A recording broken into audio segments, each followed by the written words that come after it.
बायकोला ना उगाच बदनाम करून ठेवलंय, की खरी दहशत तर बायकोचीच असते. नवऱ्याचं काय बायकोपुढे काहीच चालत नाही असं वगैरे.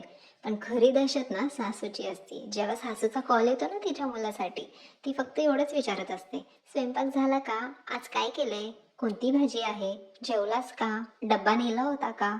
म्हणजे एवढ्या चौकशा करणार, पण मात्र ती विसरते तिच्या मुलाला विचारायला, की तुझी काळजी घे, तुझी तब्येत कशी आहे? तू बरा आहेस ना? तुला टेन्शन तर नाही ना कसलं? हे मात्र ते विचारत नाही, पण बाकीच्या सगळ्या चौकशा करतात.